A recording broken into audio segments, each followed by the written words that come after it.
after I had to give up work, but because I just couldn't do it anymore with all the therapy and things. And then it was someone asked me a big question, what is it you want? And I said, well, what? He said, what do you want? And I said, well, I just want to be more visible to my family. I want to be a bit upright and I want to be available for them because I've Yeah. missed so many things. And cooking was my thought process because I'd always loved it, but not really to the point of, oh, this is marvelous. But I just Yeah. enjoyed cooking. My mum was a wonderful cook, and it just was in me. Hmm. And I thought, well, let's try this, shall we, and see what happens. And it was probably the biggest disaster you could ever known to man. I mean, everything went wrong, and nothing worked because my brain wasn't working the same, and my Hmm. body wasn't working how it used to work. Yeah. So I'd open a cookbook and I just couldn't understand it. It wasn't computing. I get halfway through it and realize I should have turned the oven on a half an hour ago. And those Yeah. things, when you're living with these, they just completely throw you off the edge. So Hmm. it's I can't do this. I can't I can't just open the fridge and look and go, oh, let's make that. It just wasn't It wasn't there. Um, so my wife said to me, well, are there ways that you think you could cook? And I said, well, nothing really seems to be set up in the kitchen. It's just full of, I say, say there's a lot, it's full of sort of sharp, hot, pointy, heavy things, which aren't really great for people when you've got limb weakness or there. brain conditions, etc., because it's set up to be dangerous.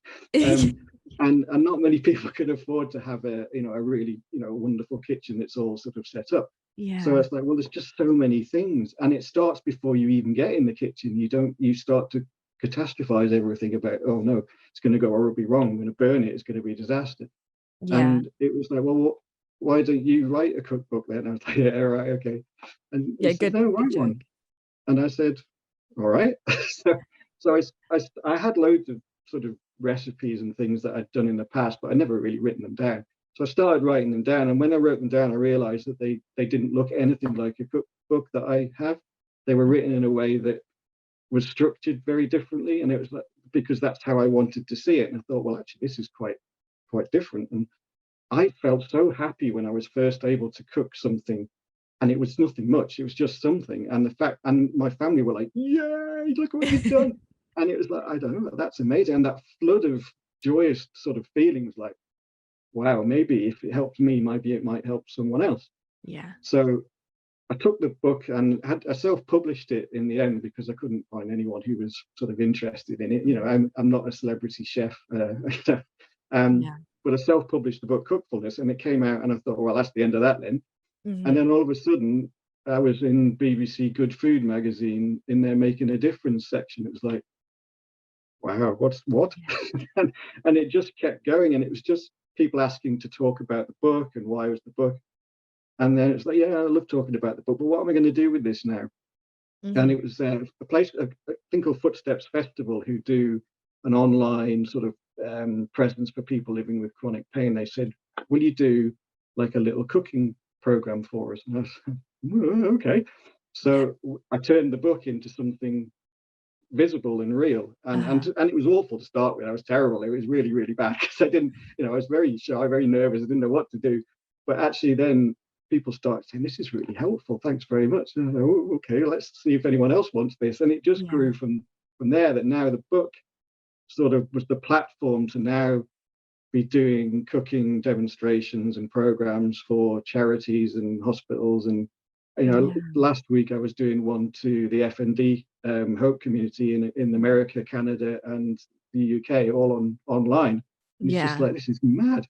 But it's all about, it's not just the cooking bit, it's the whole bit around it, the pre, the during, and the after, about how Mhm. you can mentally prepare yourself, how you, as well as smart equipment that you can get, smart ingredients, how you can use things. So you said it right at the beginning, every day is different.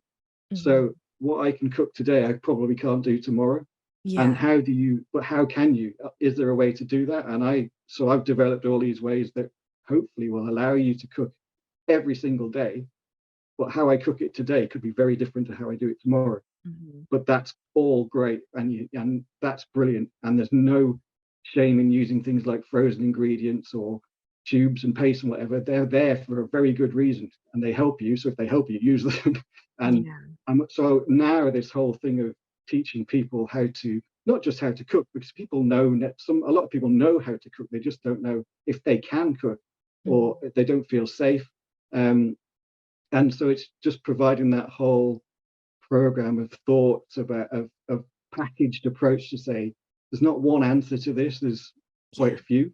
And if I can share that with you and you can go away and actually say, I've just made something, it's just it's the best thing ever. So yeah, I'm now, from being financial services, I'm now a cook who's sharing hints and tips and cooking programs and things for anyone who wants to listen. So yeah, it's amazing.